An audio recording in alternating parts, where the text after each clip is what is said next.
Hello, everyone. Welcome back to HorrorBuzz Live.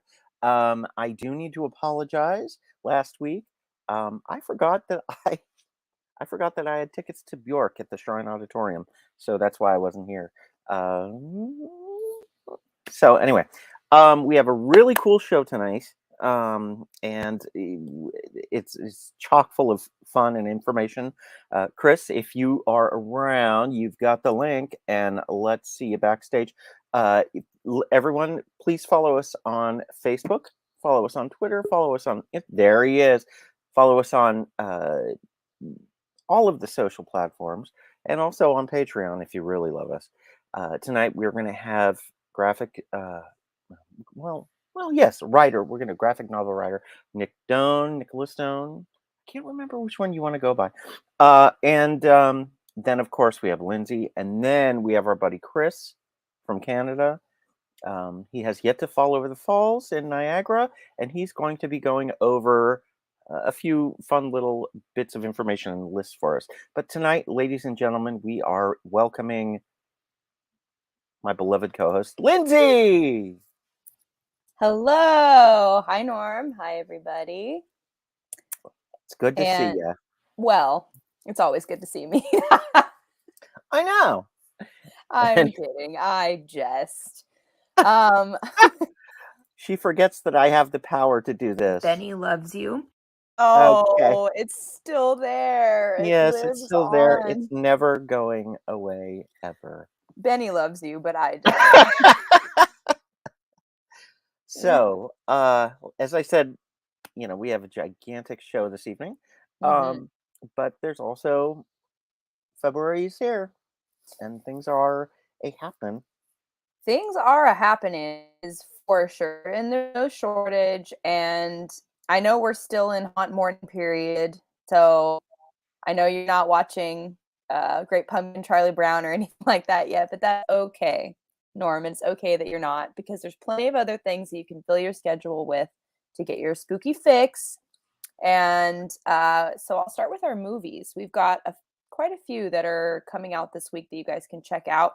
And they are all streaming. So if you guys are worried about going outside or anything like that, I've got the solution for you. So first up, on Thursday, February 10th, we have Shapeless.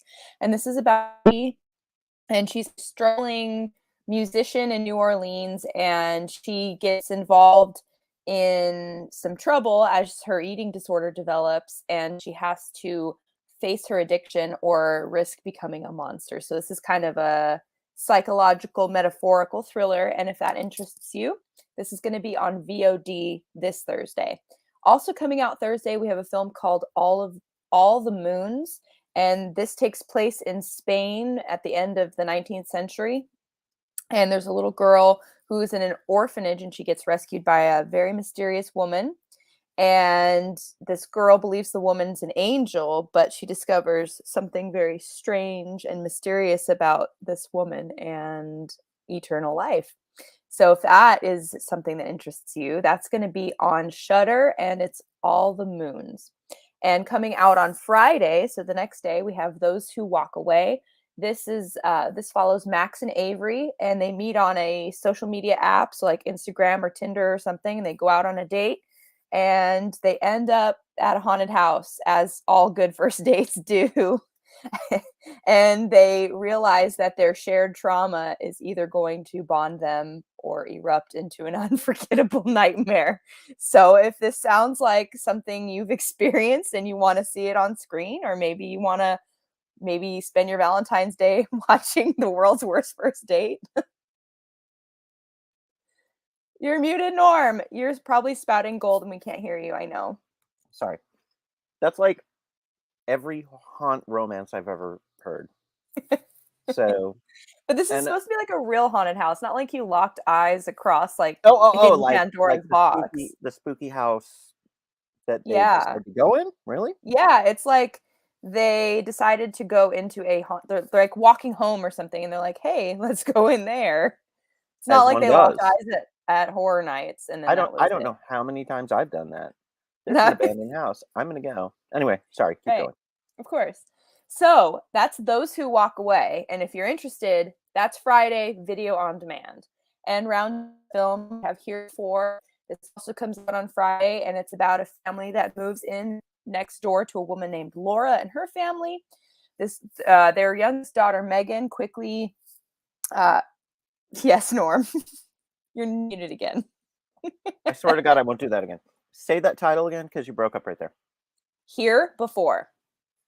So it's called Here Before, and it's about a family that moves in next to another family.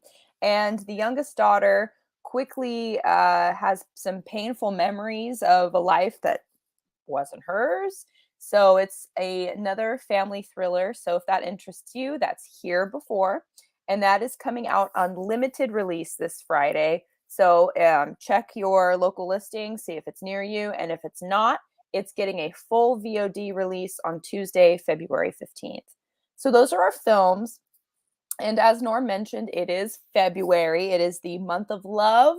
So we have Valentine's Day swiftly approaching, and the haunt community, being as amazing as it is, seizes every opportunity that it can to inject fun and fear and frights into all of the different holidays, because Halloween isn't a day, it's a lifestyle.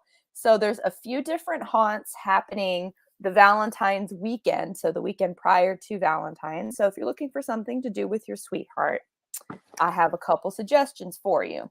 So we have first up the Valentine Haunt in Sacramento. So if you are in NorCal, this might be for you. This takes place February 14th and 15th from 7 to 10 p.m. And they are taking their normal haunt and giving it a complete Valentine's Day overlay. We're talking paper hearts, candy hearts, and lots of blood. So if that interests you, that's $21.99 for general and $31.99 for VIP. And you can get those tickets at ValentineHauntSacramento.com. And Field of Screams Haunt, this one is out in Pennsylvania. They are offering a night of horror at their Valentine's Day show. And this is taking place on February 12th. So before Valentine's Day. And it's going to be operating just as normal, but like the Sacramento Haunt, it's going to have a creepy Valentine's Day twist. And you can purchase your Valentine's Fright Pass, which gets you into the Den of Darkness and the Frightmare Asylum. So it's 2 attractions and it's $30, and you can get that at fieldofscreams.com. And then we've got My Bloody Valentine Date Night. And this one is put on by the Darkness Haunted House, and this is in St. Louis, Missouri. So if you are in Missouri, here, this one is for you. Or if you want to fly out, nothing's stopping you. This one is taking place on one day only. It's Saturday, February 12th, and that is also running from 7 to 10 p.m. And their theme is Bloody Mary. And she's mad about her former Valentine, and she's exacting revenge, and the blood will run thick and very red. That is what they are promising. So if you are a Bloody Mary fan, make sure you check this out. You even get Valentine's candy that you and your sweetheart can share, and there's free photo ops, and it's probably going to be one of the most awesome date nights that you could hope for.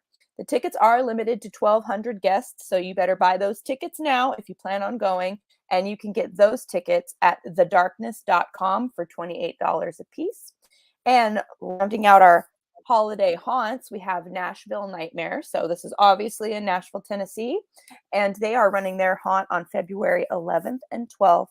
And this is both a maze and a pop-up bar. Their pop-up bar is called Bar Nightmare, and their maze is a vampire theme.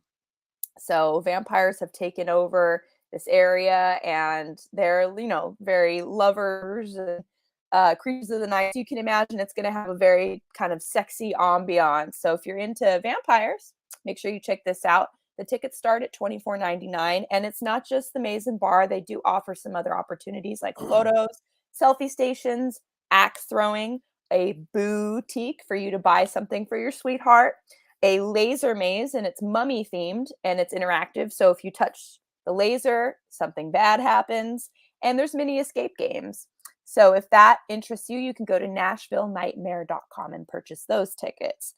Now, I know we've got a packed show, so I'm not going to keep droning on, but there are a couple things that I want to make sure I highlight because they are important. We, HorrorBuzz, have a horror movie night coming this Friday, not this Friday, February 25th. Is that a Friday, Saturday?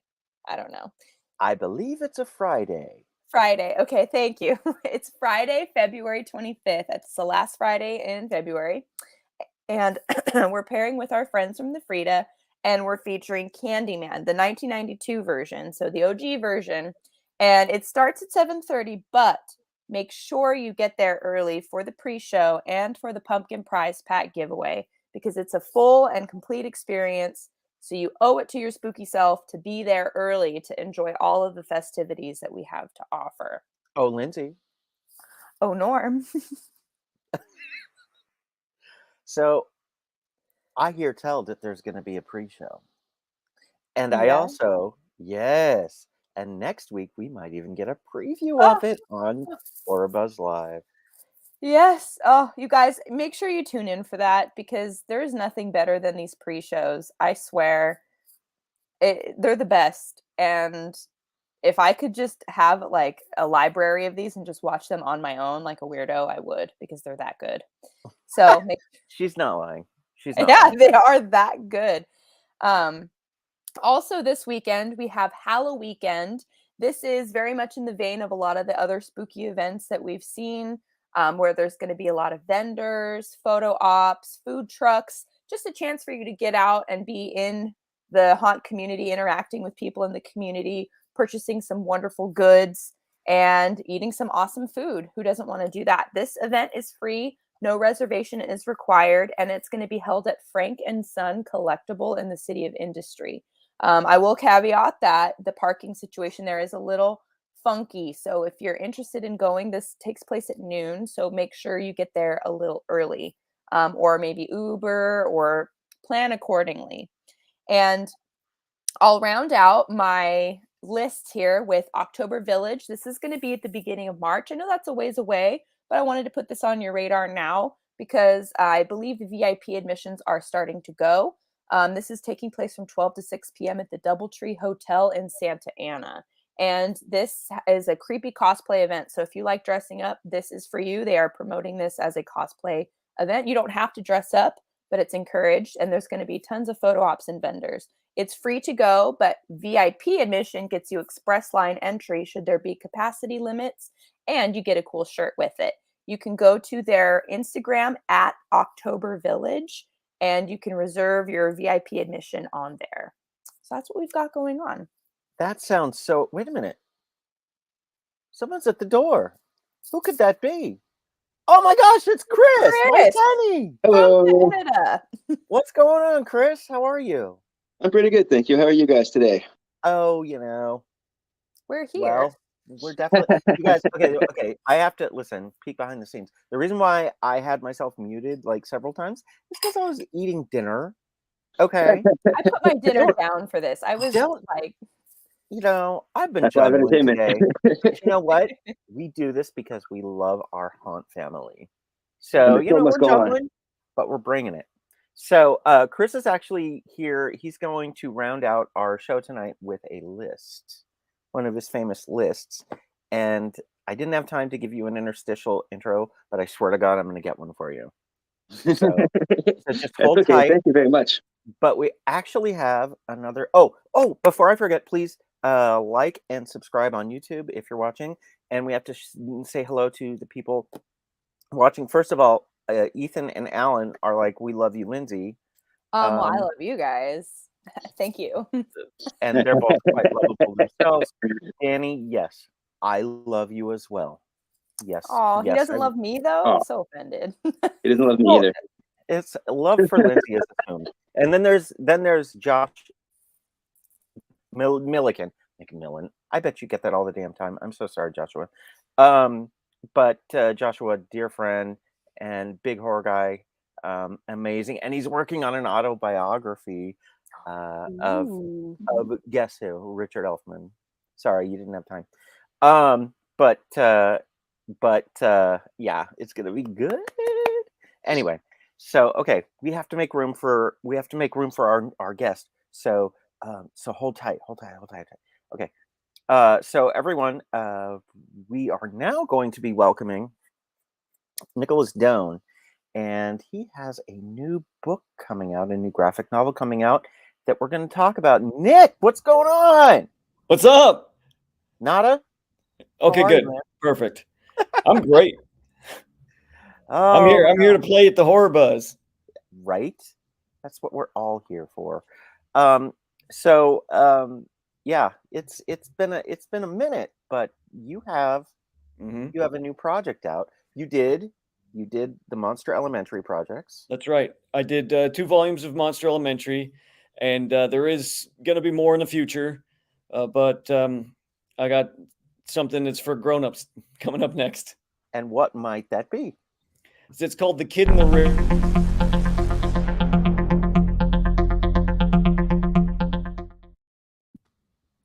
That was exciting. Yeah. I didn't know that was going to happen.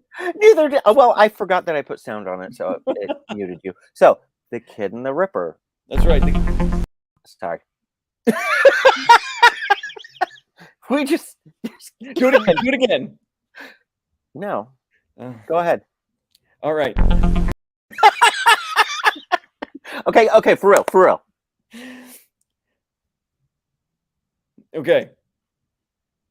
It's not gonna happen. Oh, okay. The Kid and the Ripper. I made it through. All right. It is the completely untrue story of what happens when Billy the Kid and Jack the Ripper meet. Okay, well, okay. Wait a Okay. minute. How does that happen?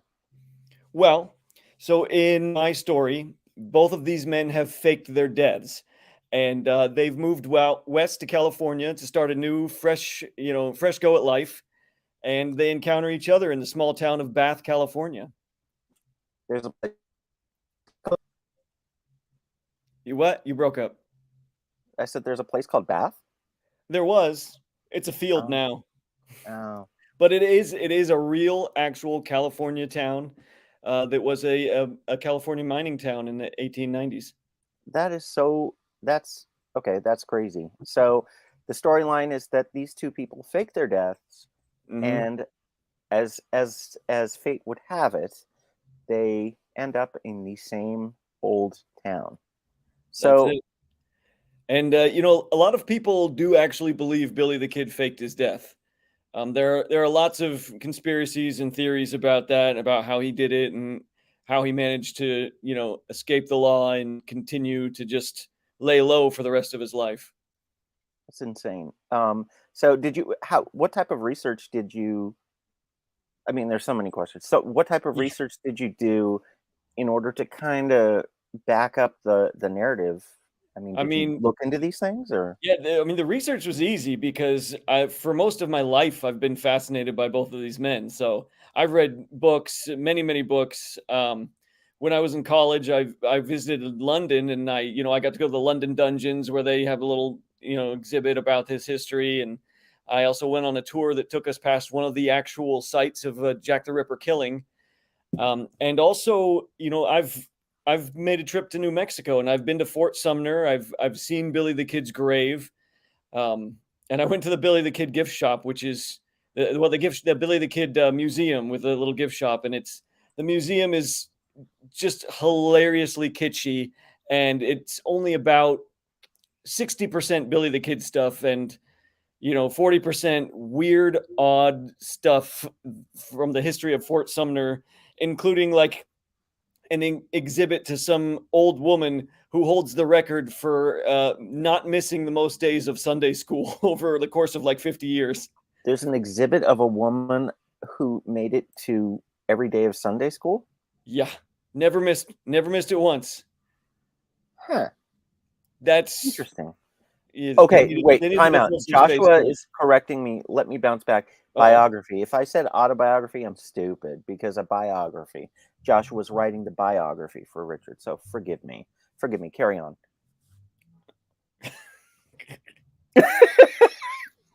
So Billy the Kid and Jack the Ripper end up in this town, and what hijinks ensue? Well, if you could imagine, a prostitute turns up dead, and they're left with the impression that a wolf did this, but Billy the Kid himself, he's quite concerned because he's trying to lead this new life and stay hidden, hide out from the law, and he's afraid that this kind of attention might, reveal his identity and get him into some trouble. So he's met this new friend in town, this English gentleman, and asks if this guy might help him out in trying to unearth the mystery of what's happened to this woman. So the two become friends and get into some excitement, hunt down some bad men, and eventually they're going to come to realize that they're at odds with each other. Something. I mean, I don't know. I mean, they join forces in the beginning, and then things go awry. Well, I mean, I think for me, what's really interesting about it, and what I've loved, exploring and writing, is that the two of them are very, very similar in a lot of ways, but completely different ideologically. So there's a lot of crossover, and there's a lot that, like you meet someone with common interests, you can sit down and talk with them for hours and hours. But eventually, when you realize that you do not see eye to eye at all, it's going to turn into an argument. And it adds to the drama because they're so similar. So, right. Yes, excellent. When does it come out? So it's gonna be available sometime in the spring, but it is funding on Kickstarter right at this very minute. Wait a minute. Do you have a link for us? Yeah. Well, yeah. It's an easy Give link. it to me in the chat. It's www.thekidintheripper.com. Okay, kids. Everybody go over there and contribute to thekidintheripper.com if you want to see this.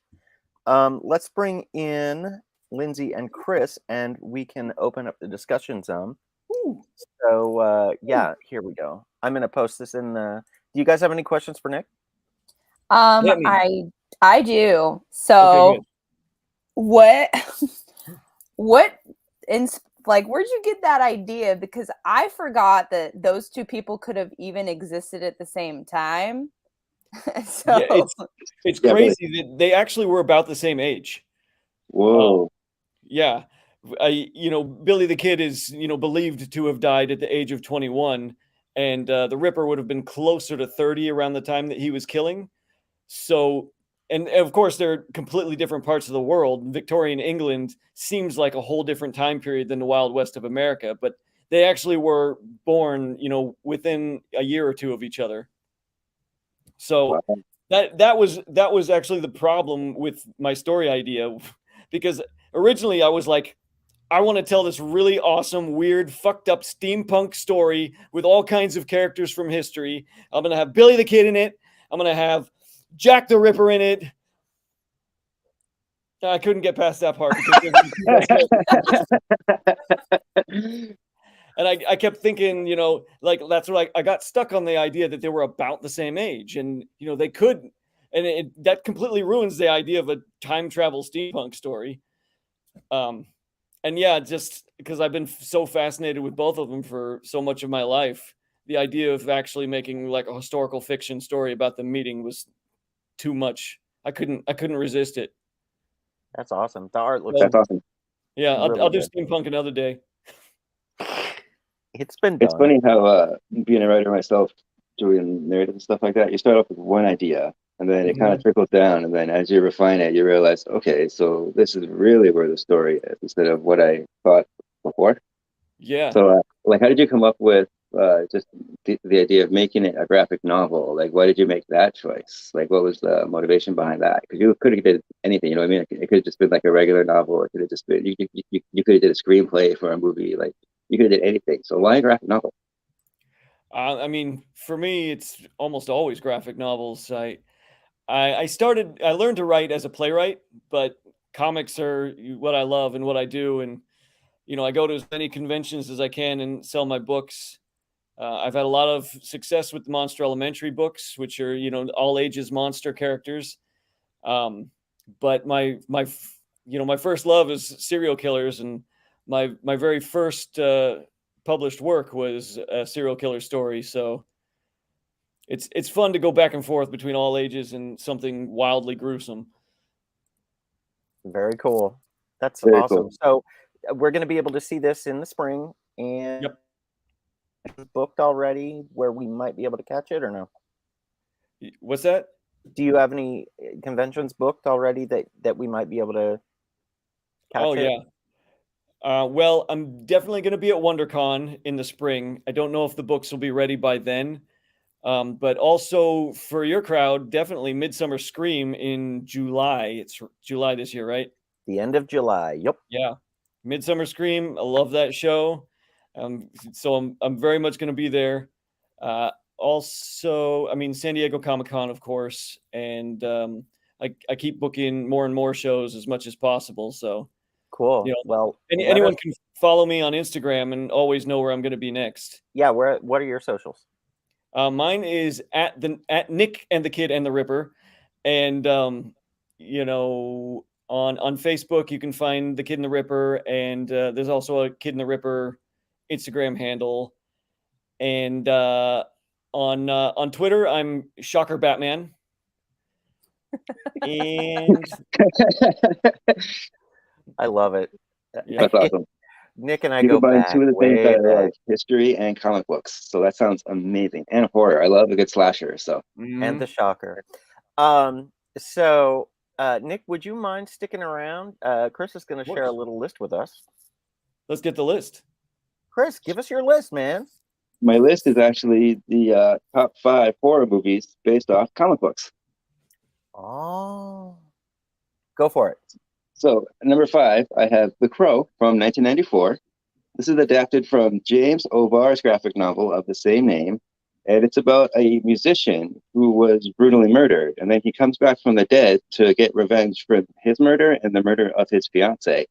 And if you haven't seen this movie from the 90s, wow, it is intense. Like, this is like an amazing movie. But unfortunately, it does have that dark cloud over it because of what happened with Brandon Lee. If you don't know, there was a mistake and mishap with one of the guns on the set, and he ended up being killed. So it does have a dark cloud over it, but it's still a fantastic film. So if you haven't seen it, that's my number 5.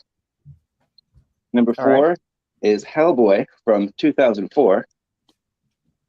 This was based off Mike Mignola's Seed of Destruction graphic novel series. And basically, it was directed by Guillermo del Toro. And it's a really good story about a kid who is like half demon and he's half human. And he's trying to figure out his place in the world while fighting evil monsters at the same time.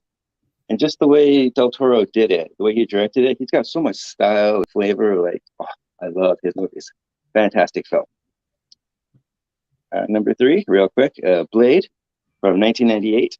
This is one of the first Marvel movies that I saw in theaters, actually. I was just a wee little lad at the time. This was 1998. It's all about a half human, half vampire who's trying to stop the vampires from taking over the humans, like enslaving them and making them like their blood slaves and stuff like that. It was directed by Stephen Norringham, and it was written by David S. Goyer, actually. So he's done a lot of the more recent like DC stuff. So if you're into comic books and haven't seen that one from the 90s, I recommend it. I heard they're going to bring Blade into the new MCU series, so that's pretty exciting. And number 2, I have Spawn from 1997. This was created by Todd McFarlane. And it's all about a man who was betrayed, and he makes a deal with the devil in order to obtain superpowers and so that he can get his revenge. But what he doesn't know is the devil has other plans for him. And I don't want to say too much if you haven't seen it, because this is one of my favorite comic book movies of like all time. Like, it's one of those ones that you just put on all the time. Like, it's one of those comfort ones. It's really good. It's got Michael Jai White plays Spawn, and John Leguizamo plays the evil demon clown in it. And he just steals the show. Like, you could tell he's having a lot of fun in that role. So that was Spawn from 1998. And finally, number 1, drum roll, please. 30 Days of Night from 2007. This was directed by David Slade, adapted from Stephen Niles and Ben Templeton's comic book of the same name. It's all about the town of Barrow, Alaska, or Barrow. I might be saying that wrong. Sorry about that. In Alaska, where it literally has times where there's 30 days of night, just complete darkness. And what happens is it gets overrun by vampires.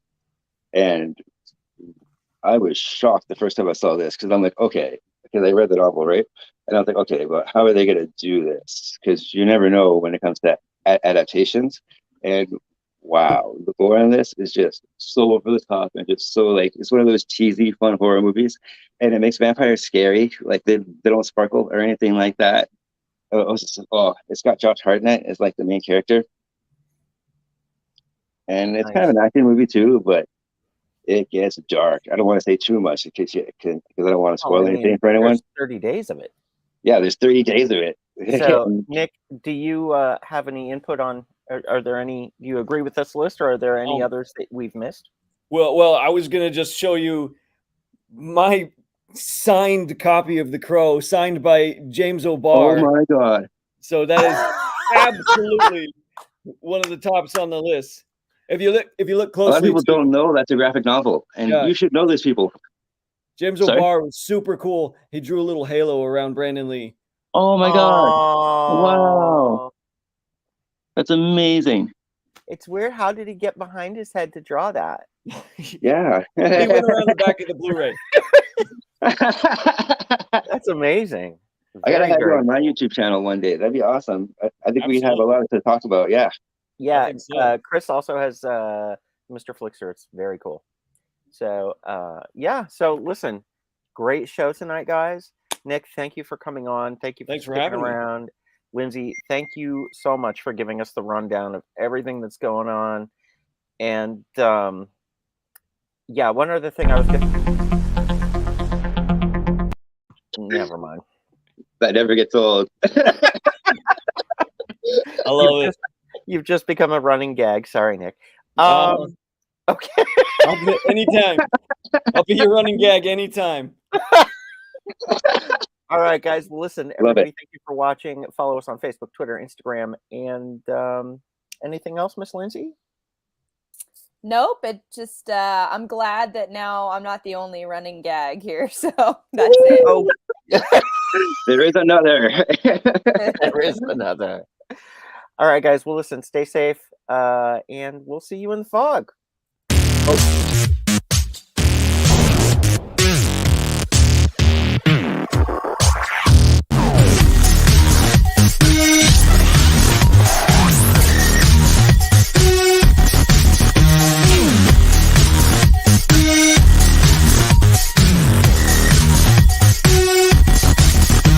Make sure to continue watching